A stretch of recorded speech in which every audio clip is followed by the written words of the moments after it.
Hail, traveler, he who walks in 1,000 faces, she who sees the hidden, they who shape the shapeshifters. I ask for entry to your domain.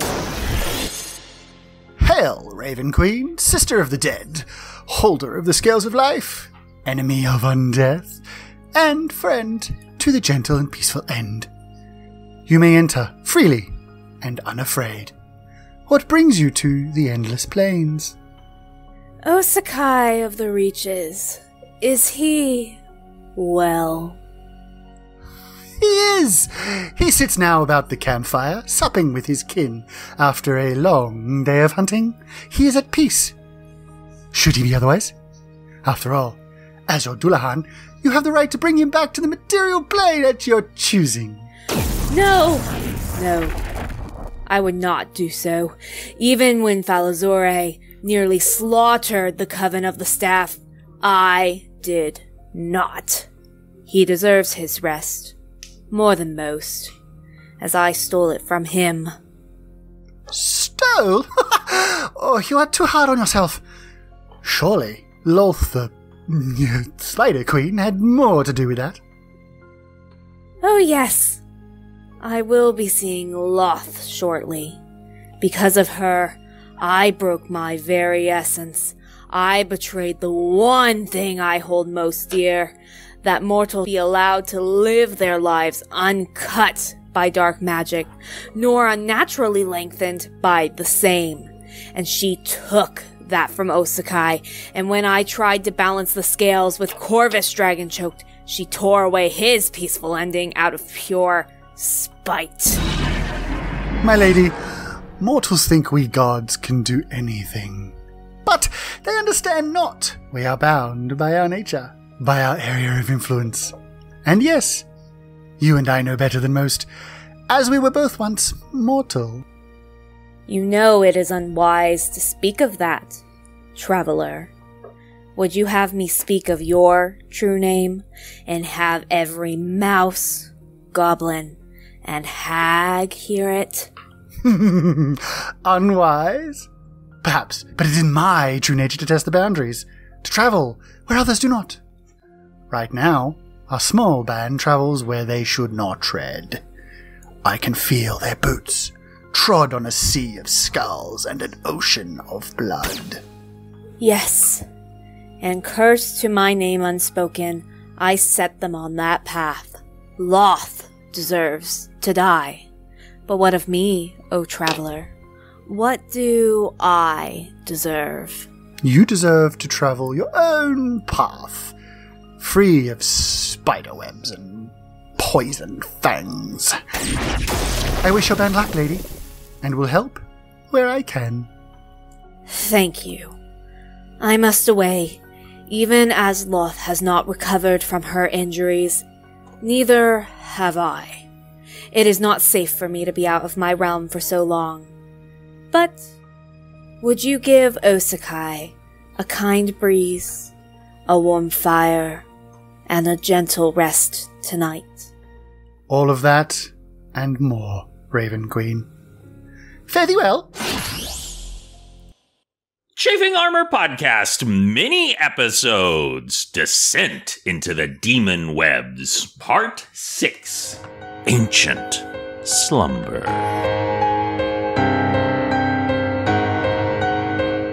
Welcome back to the Chafing Armor Podcast. I'm your host and horrific Dungeon Master, Michael Corley, and with me tonight is Lee. Lee, tell us who you will be playing. G'day everybody, my name is Lee and I will be playing Corvus Dragonchoked, the reason for the season of death. That is very true. And also with us tonight is Riley. Riley, tell us who you will be playing. Hi, I'm Riley, and I'm playing Elenora Dawn, a summer Eldrin monk. Icy and quiet. But ready for action at a moment's notice with her cat o' nine tails of death. And also with us tonight is Dare. Dare, tell us who you will be playing. Howdy, y'all. I am Dare, and I am playing Gronk of Grumpsh, the cleric of Grumpsh and St. Cuthbert, who is so angry at Lolth. Ever so angry. And speaking of somebody else who's angry at Lolth, we have I almost said Gan. We have James. James, tell us who you will be playing. Hey everybody, I'm James and I'm playing Gan, the black scale fighter warlock who has a suicidal ray of vengeance for Lolth. Yes, I love it. Now, just a question, Gan. We've never said who your patron is, have we? We haven't. Anyway, when we last left our players, they had set out on. Did I forget you again? Oh, no, I didn't. I thought I forgot Lee for a second. Yeah, you did. I swear to God, I did forget. I did. No, Oh my God! Didn't. No, you was first. I was the first one. You were the first one. Oh. I'm so used to forgetting Lee that my brain said, "Yeah, you totally forgot Lee." I'm so leaving this in. Anyway, when we last left our players, gathered together at great purpose by Corvus Dragonchoked, this band, this suicide squad, as you might say, are heading down into the Underdark to find passage to the demon webs of Lolth in a fool's errand to try to kill a god. Led by Corvus, Gan, Elenora, and Gronk of Grumpsh have gone down. They've found mystical traps, fungus, and phasing floors, only to make their way down and hear a great snoring. You look out and you see the passage before you. There is a rising curve to the ceiling. Great stalactites. Yes, stalactites. Hang down from the ceiling. And down below, you can see wisps of magic. Literally coming off the way smoke comes off a fire. And you can hear this just rhythmic chanting, and it sounds dreamlike. As you look down, you can see mushrooms, which are worth of concern considering what they did to the companions that you've had in Mimi Corvus, the three kobolds. But these seem different. They seem to just phase into reality and then sort of fade away. The Feywild, you can see leaves and foliage from your homeland just slowly grow out of the wall and then fade away.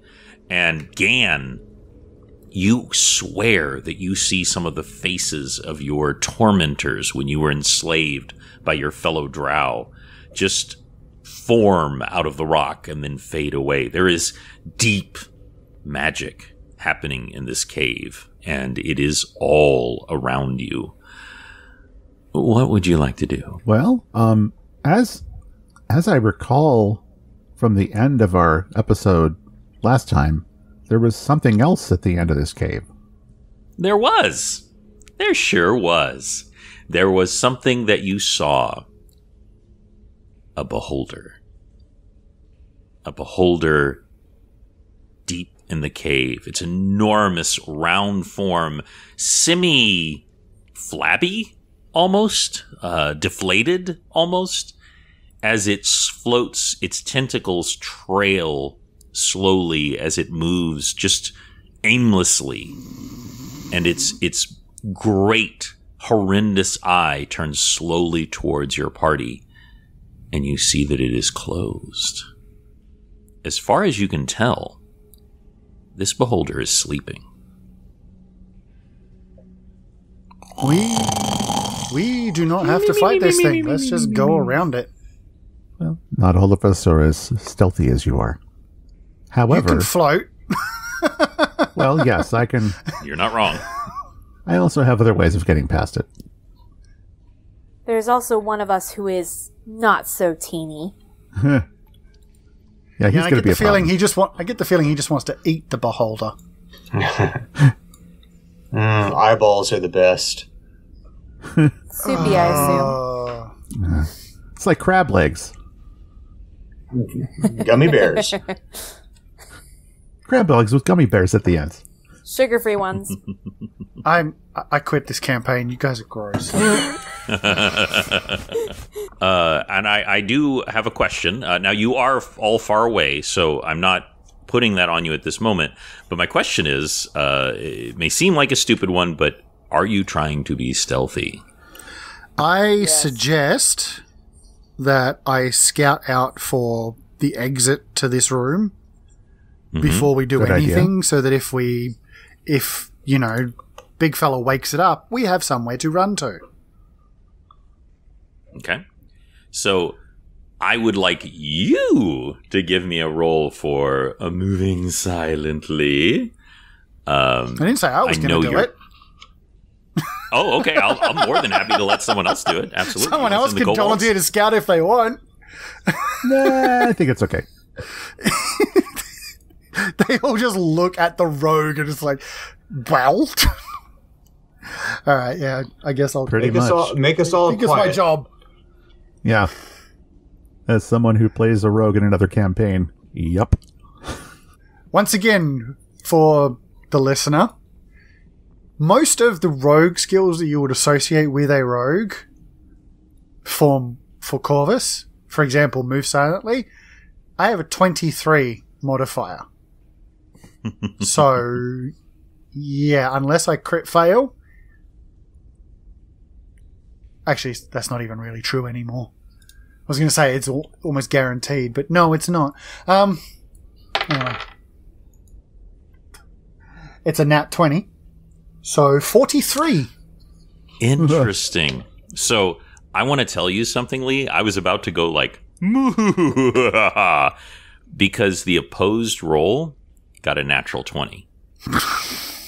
So because you both got a natural 20, it actually comes down to those modifiers. And as you can imagine, your modifier to move silently is higher than this entity's detection of thereof. So I thought I was gonna get to pull a sorry, nat 20, and which in some campaigns natural 20 only applies to combat moves. And while I do not necessarily make it a full success, I always take a natural 20 into account in other rolls.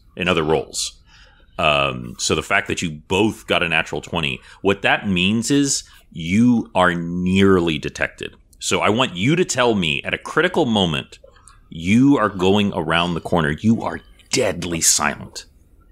And there is some kind of noise, like a piece of this slowly shifting cave. It's not even you, like just cracks behind you, like right where you were, and falls to the ground. And a figure behind the beholder like shifts its gaze towards you. How do you evade detection? Well, I would duck low and pull my cloak, which is made for blending into shadows, all around me. Tell everybody what cloak you have. Well, it would be my external cloak, not the cloak of stars. Oh, okay, gotcha. You do have a cloak of stars, which is Yes. it's kind of a big deal. That's underneath my normal cloak because those golden stars on it tend to catch light. It's not really stealthy. That is true. That is very true. They regenerate every day. But my rogue cloak is yes. the rogue cloak, the one that I had made with the image of Scenario embroidered into it, is specifically designed to blend into shadows. So that would be what I would be quickly wrapping myself up in, and getting low to kind of break up and potentially hide in the shadows. I can roll a hide check if you want. Another one that's got a modifier. No. That natural 20 is what you needed. I'm just in the way I play D&D as a dungeon master is the rolls are part of the story. So like if you use a point of inspiration, that's like your hand slips and you do start to fall and you catch yourself with the other hand. You know, like it's part of the story. And so this is what happens is that he does turn, like it's not even your fault. As he turns, you whoom to the ground. You pull a Lord of the Rings pulling the cloak over you to look like stone kind of thing. And through like the tiniest crack in that cloak as you're peering out, you realize this is the form of a young man who probably none of the players, none of the characters from the previous campaign would recognize, because he was many decades older when y'all saw him. This man is no more than, say, 25 years old. He has very long blonde hair, very like a baby face, really. And one other minor thing, about 40% of his body, just stitched on, is a Yuan-ti. So he is part man, part snake man. And the part where the tail joins with the legs it's upsetting. It's not great. It's just, they don't really go together very well. And so he has one leg that sort of slowly becomes a tail, and the other leg kind of doing the heavy lifting. And he seems, he after he turns to look at you, and there's like, ah, and then he goes back to his whatever muttering that he was saying before. It's kind of like a vague magical spell. He turns, and there's a man standing there. You would suspect this might even be a druid, just by his dress and demeanor. And just very casually, you hear a voice speak in an ancient language. And you don't speak this language, but you catch, like, it's kind of like that, like they're all romantic languages. And one of the words that come out is dream. And you just hear dream. And then he grabs his hand and he puts it on the face of this druid. And you hear this bearded man just scream as his body arcs. And his entire body begins to smoke and burn. And his flesh splits and falls away. And underneath where that man once stood is a doppelganger. Just staring at this, whatever this Yuan-ti fusion is. But you're undetected. You're undetected as you're watching all of this happen. And he's definitely distracted now if you'd like to start moving again. Yes. I still want to find an exit. Okay. I'm formulating some plans, but yeah. I'm not terribly concerned with you finding the exit, but I would like you to give me just one quick spot check to see to see exactly what you see. This one does not have a plus 23. Hey.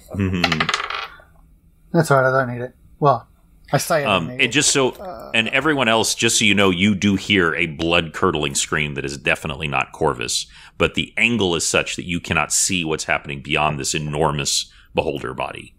So 23 on the spot. Okay. So you are like 90% certain that there is a passage beyond this man that seems to lead off. It is covered, but it's like someone put up like stack some chairs on top of each other, you know, like it's very makeshift. It's more like to make sure that no one can go through there without him knowing, it seems like. But with that roll, you can also see there are 2 or 3 openings in this cave that are higher up. They are, I'll say there are 3. And each of them go in a different direction. One of them is directly above where the rest of your party is, which they could not see because it's directly above them. But there are 3 other like tunnel-like things you would need to, like, say, I don't know, fly or jump very high in order to access them. But there is also what appears to be a main exit.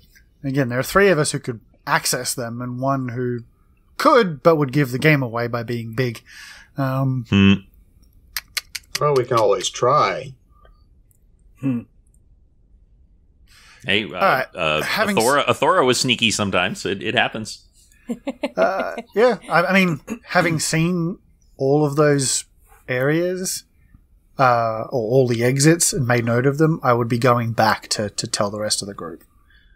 It's too dangerous for me to go on ahead by myself, especially without telling them for a start. But also, yeah, to let them know what that scream was. So guys, behind the beholder over there, behind the big floaty eyeball, there's a half Yanti hybrid mutant thing creating doppelgangers. That's what that scream was.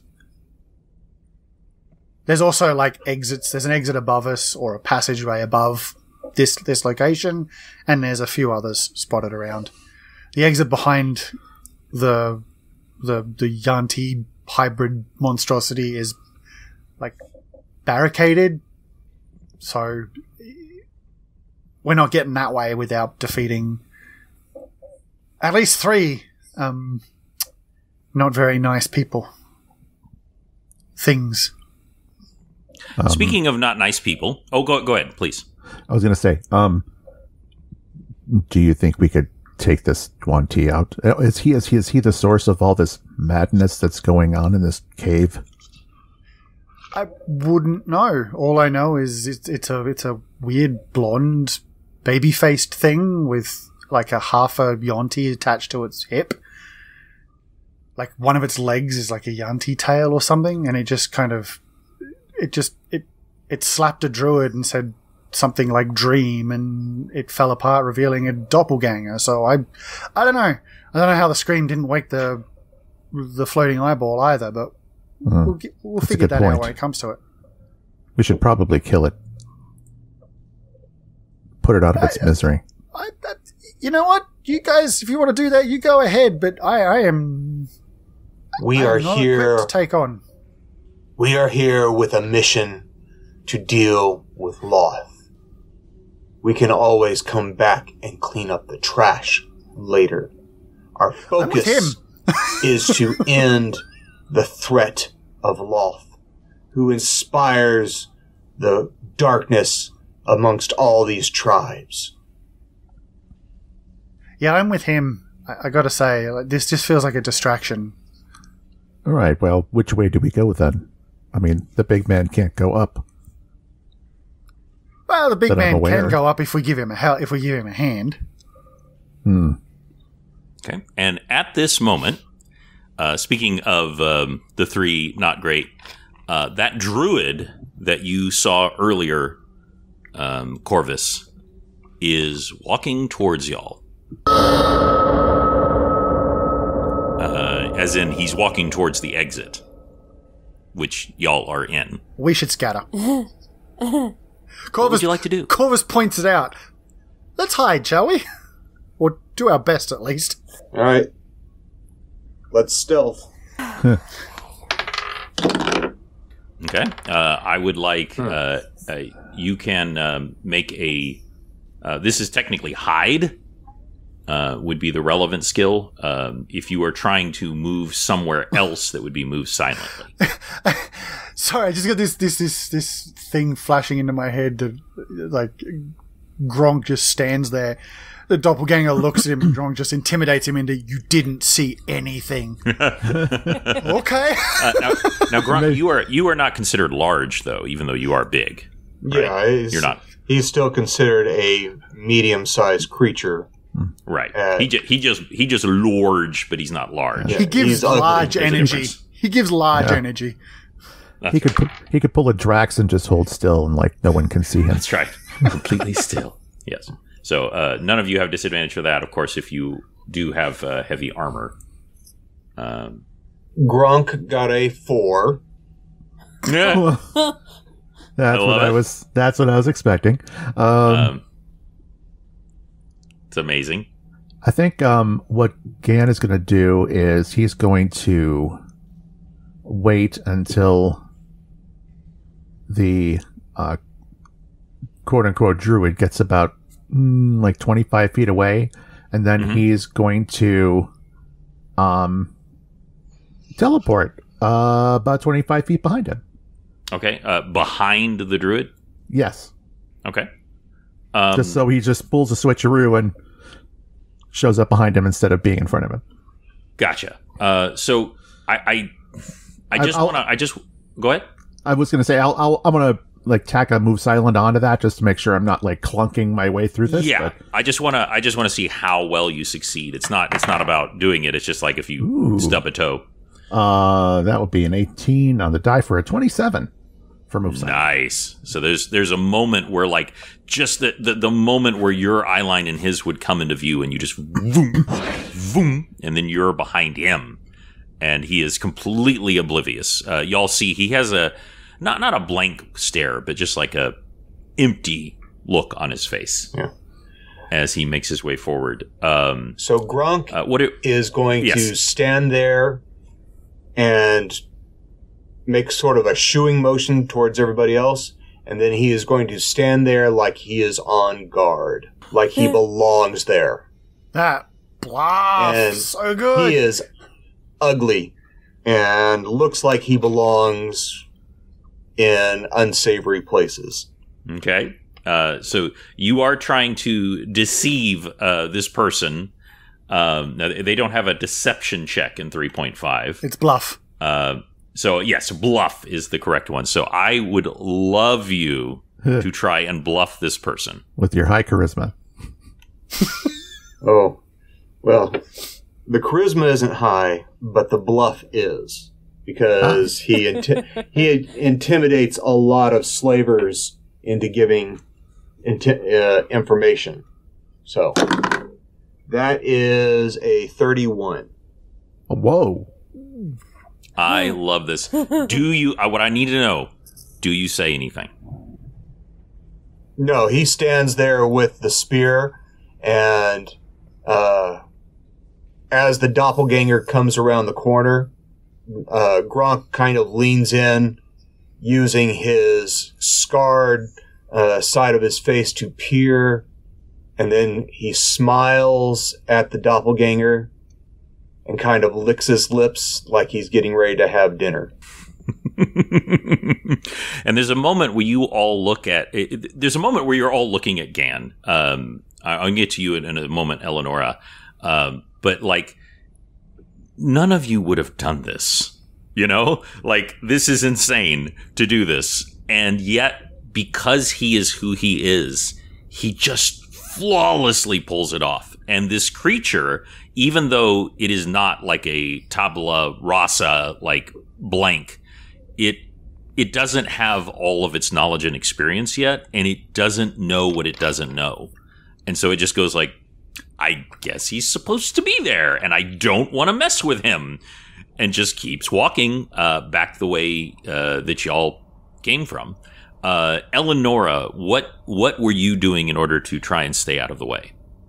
I rolled a hide of 27. And I was going to monk kind of climb up and see if I could hide behind some of the stalactites that were, or did I say that right? Yep. No, stalactites. Yep. Yeah. Yep. They hold tight to the ceiling. So you all look, and it's almost like she's just like putting her hands on the wall, and they're just lifting themselves. That's not actually what she's doing, but she just does it so effortlessly. It seems like that. It seems like in a movie where they've got like a harness on the person, and they're just moving their hands, and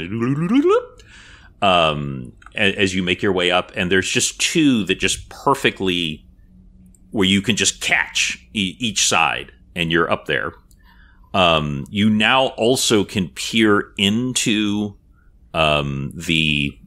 there was a hole, like an opening right above this entrance, and you can see a corpse stuffed in there. Just there's a dead body, just and I say stuffed, like literally like a big hand just went yonk and just shoved it in there. It's like at a weird angle, just shoved in there. So you're glad you didn't go inside.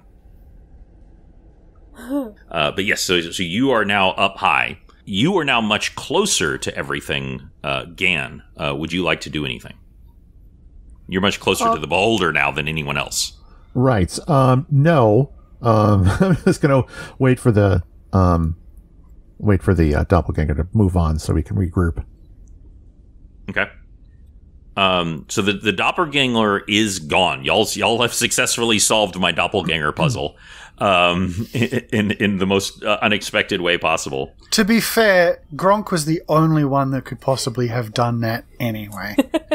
It's true, but he's also the only one who and the only one with the initiative to even do it. Yeah, well done. Got to give props. Yeah, that was fantastic. That is exactly what I wanted to say. It was very well done, especially when you have a very low stealth. But now the beholder seems very asleep. Like, it is very asleep, and as you look a little more, you can see this. Y'all can just as the beholder is kind of like slowly turning, and it's moving a little bit, but it's mostly like in one little area, just kind of slowly bobbing around. Corvus, Corvus turns to Gan and is like, just out of curiosity, is there a way for another person to use a beholder as a source of foul energies to, say, maybe create doppelgangers out of human beings? Because that scream should have woken that up, but it's not, and it doesn't look very healthy. I haven't seen a whole lot of beholders, but I'm pretty sure they shouldn't look like deflated balls. Yeah. It's hard to tell from here, but there's obviously something amiss. And if, like you said, the thing screamed right next to its form, it should have woken up, I imagine. I think we should kill it. I think we should kill the Yuan-Ti at very least. Who knows? It could be helpful to have a beholder on our side. Corvus says, knowing full well that's with full naivete that's ever possible. But, making an alliance with a beholder is never a good idea. And of all of you, you have had the most experience with beholders because you're from the Underdark. And right. They are just, it's not like you hung out with them, but you're just, as part of your culture, you're just much more familiar with their dealings and just how incredibly devious they are. Right. Then again, if someone stole their territory, they might be willing at least to have us assist him getting his territory back. Having said that, you absolutely know that certain drow have made deals with them and worked with them before. 100%. Okay, show of hands that we should at least deal with the Yuan-Ti thing. If I can get the right angle, I could kill it from here. If I can get the right angle, I can kill it from behind. Why not both? Hey, Lee, finally. You're out of initiative. If I'm out of initiative, I get all my stuff. Yes. I was just talking with Izzy, like how bad I felt that just the way that I run the campaign, I tend to like do a dramatic moment and then go, roll for initiative. And you're like, no! Normally it'd be fine, but like as soon as I grabbed ambush, I'm like, stop, please. I can't be in initiative for this to work. Yep. But anyway, you are out of initiative right now. So y'all let me know what you want to do. Shall we take it out? Gronk is listening to you, and I've only been saying that for like 5 minutes now. Shrugs. By the way, Elenora, what did you see up there? Sorry. Is that a way out or not? I'm sure someone... No, it is not. Let's just say someone was saving a snack up there. On reflex, Corvus turns to Gronk. I haven't been here before. No stealing snacks. Not while we're working. No bodies on work. No bodies on duty. We may have roast snake soon. Oh, good point. Well, it's at least part snake. You'll know when you see it. But yeah, Corvus just is going to try and ambush it. Okay. So you do have because y'all just rolled really well. Like I don't know how else to put it. So you do have a surprise attack, and this is the very important question. What you are targeting first is very important. So let me know. It's gonna be the Yanti Blondie thingy. Okay, Absolutely.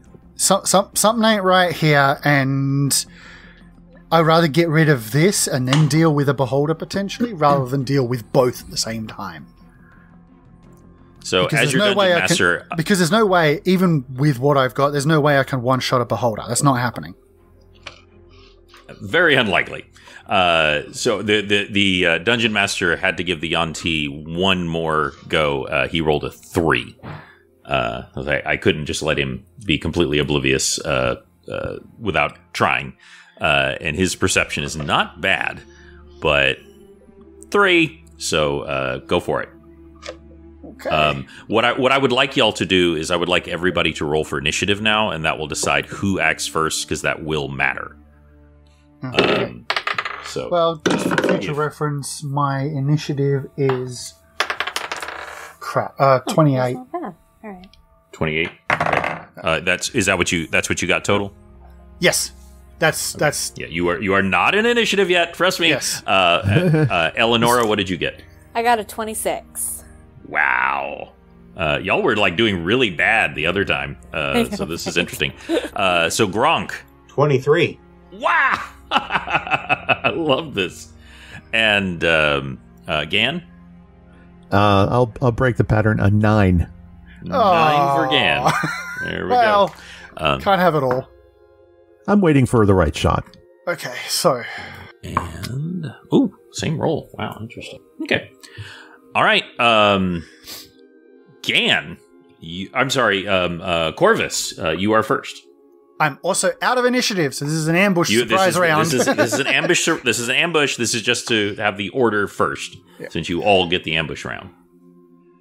Okay, so I have my sickles back, but I'm not using them. I'm still using my daggers. So don't roll off the friggin' table. I am so going to pay for this. That's another nat 20. Oh my god. So that is plus 16 to attack. Wait, yeah, sorry. So that's like a 36 to hit. Yeah, I'm gonna say that hits. Just gonna come out and say it. And my critical threat range is 17 to 20 anyway. But that's also a sneak attack. So that's 8d6. And with my ambush, that stacks with sneak attacks, making it 10d6 plus my standard damage. So I'm just going to... sorry. How would you want me... Do you want me to just like roll this 10 times or just take my first roll and multiply? It is up to you whether you want to roll once and multiply, or you want to roll it all. Well, I'd like to roll once and multiply because I just got a 6, so that's 60. Well, generally you decide beforehand, because otherwise you could decide whether or not if you get a low roll. Well, yeah, I normally roll it once and multiply, just because Gotcha. rolling up more than 3 times is a pain in the butt.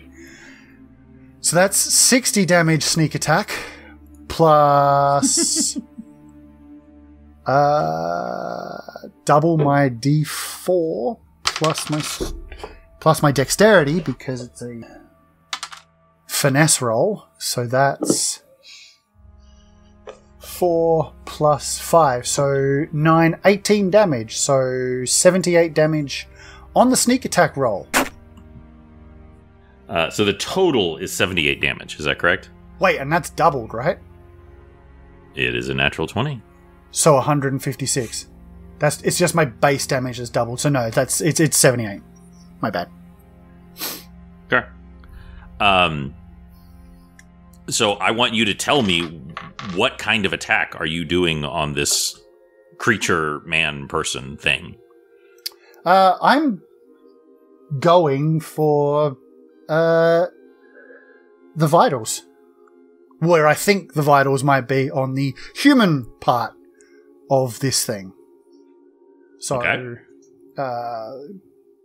It would be a strike from behind, angled upwards, directed straight toward where the heart should be.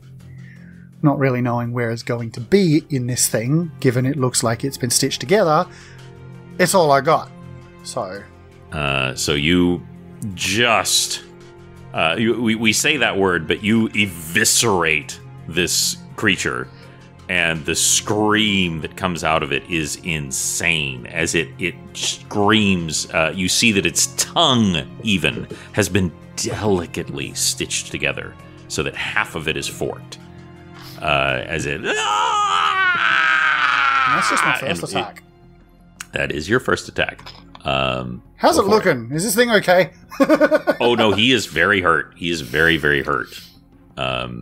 This is not your average Joe. Which obviously, they would be very, very dead, but he is very, very hurt.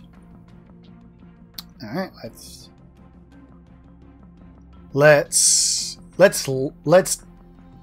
just give the dagger a twist and leave it in there.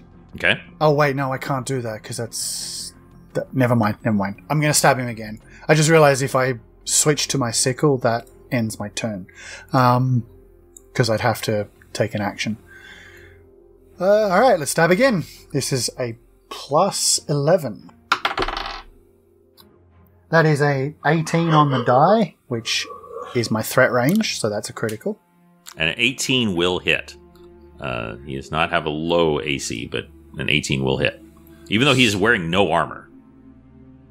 Well, scales are an interesting natural form of he is not any kind of natural. Huh. Well, unnatural scale armor. Yes, exactly. So that is 14 points of damage for the second hit. Okay. I'm sorry, what was the total again? 14. 14. It's only my first attack that I get sneak attack and ambush. Right. And my final third attack. 18 again, which is still in my threat critical. Oh, come on. 1 plus 5, so 6 damage. So 12 damage, sorry. Okay. And that's my turn. That is 104 points of damage as you first just absolutely just gut him. There are literal entrails coming out of his body, and then you 2 other quick strikes, including one to the neck as this blood is coming out that is both black and also blue at the same time, which shouldn't be possible. Like, his blood should mix, but that's not what's happening. As he screams. With the final dagger blow, I twist as I rip it out. Just so there's some nice, like, sprays of ichor everywhere. And you actually catch one of the stitches, and some of the stitching starts to come apart on him. It is this. I was not using a turn of phrase. He is literally stitched together. The Yonti and the human part is just someone has taken needle and thread and stitched him together. As he screams, and some of it starts to come undone with that last slash. That will actually bring it to Elenora. Flurry of blows, kill it.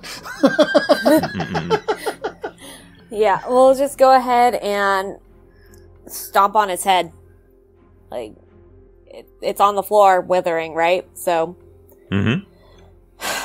Elenora looks at it as he had plunged the dagger in and twisted it and yanked it out.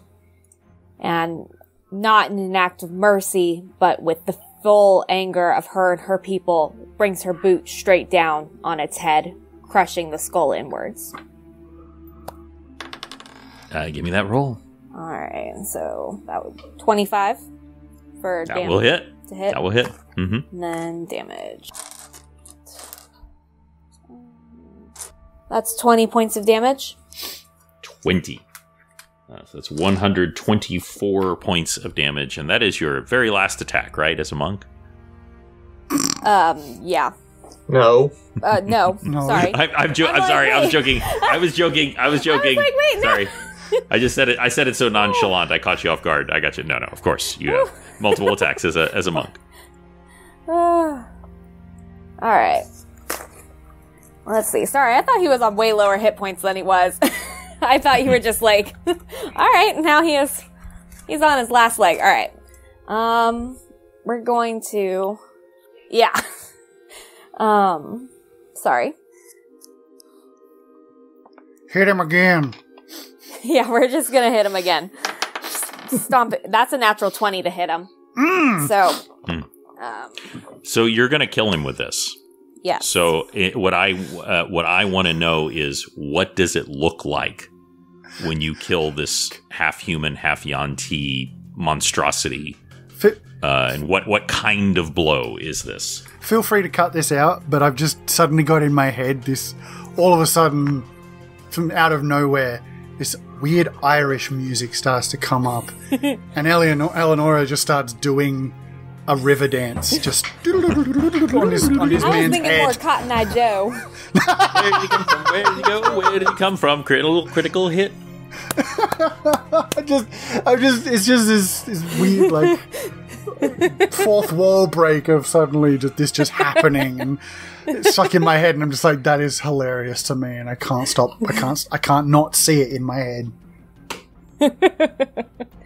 This sour-faced monk just starts doing the most ridiculous thing with the blankest of faces as she kills this thing and dances on its corpse. I'm just like, I can't get it out of my head. It's too good. Elenora stomps on his face the first time, feels it start to crack and squish under her foot, and she drags it up slowly, looks down at him, and absolutely brings it down. You can hear the boot clack straight through as the skull just shatters into pieces and the brain inside just squishes out and the body goes limp. Now, the funny thing is, none of you had ever none of your characters would recognize this individual for many, many reasons. One of which is that he was many decades younger. The other one is he was supposed to be dead. The other one is he wasn't previously stitched together with a Yanti. All of those things. And even if he was, only a few of you had ever actually seen him, though it was part of the first adventure with Athora, or that first little arc, is where you went and found the gem where the Great Wizard was left. But the first major room that you came into had a Wizard of Sleep. Anybody remember his name? Casper. This was Casper. And Casper had been brought back. Michael's hatred and villainy for a simple mattress company is just getting out of hand. Seriously. It fits so perfectly. It fits so perfectly because this, and of course he had been brought back. He wasn't alive again. He was actually in Prognatti's dreams, tormenting him, given license by his god Dindar. But in this case, he was actually brought back to life by Loth for a very specific purpose. Because as some of you may know, when a beholder dreams, they can actually reshape reality. Up to and including creating a new beholder under very rare circumstances. And he has been manipulating this beholder for an undeterminate amount of time, using it to create these very unusual doppelgangers. All he needs is someone to sacrifice. But he is now very dead, thanks to you doing very well. Great rolls, great deception by Gronk, all of the above. And now the beholder is awake. And its body just...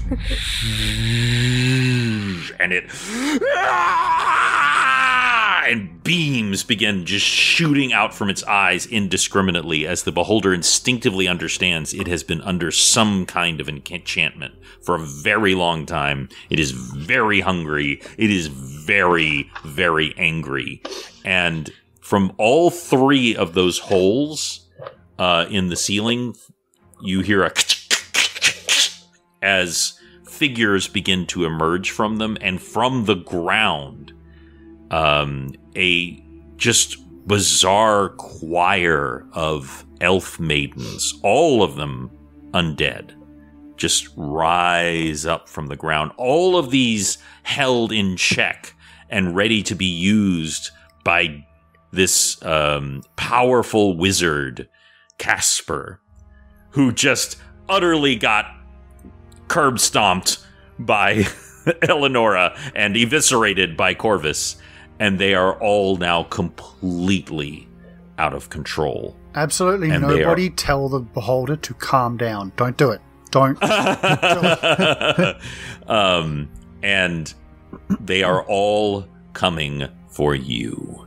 And that's where we'll end Chafing Armor Demon Webs Part 6. Great job, everybody. Woo! That's going to be fun. It's going to be really interesting. So there were so many different ways this could go. But I mean, I do want y'all to know that it was a very good thing that you took this wizard out before he could make a single spell. And you all did an exceptionally good job. But like, there was no right answer. Like, these all could have... There never is with the encounters you create, Michael. You always have this. You always have this. Like every option is possible, valid, and whichever one we choose tends to, if it does tend to works out in the weirdest way possible. It's going to be very, very interesting. I can't wait to see it. So we have a Patreon, which I know because I was updating it yesterday. Dare, could you tell everybody how you get to our Patreon? You go to patreon.com/Chafing Armor. Now, we are going to be sharing really fun things on there. I've got D&D memes. I've got D&D cosplay. I've got D&D spotlights from the Chafing Armor wiki, but so much more than that. I'm going to be hosting live sessions. I'm going to be doing fun encounters. I'm going to be going over your Dungeons & Dragons campaign with you. These are all things available at different tiers. You just go to that website, which, of course, Dare just mentioned and will be in the show notes. But most importantly, it's just a way to support us. It's just a way to help pay for our hosting and to help support us in this thing. Yeah, for all the content we give you, we love our fans. We have so many drawings and special podcasts and events. We enjoy sharing with you all. You continue to get this free podcast and all the extras.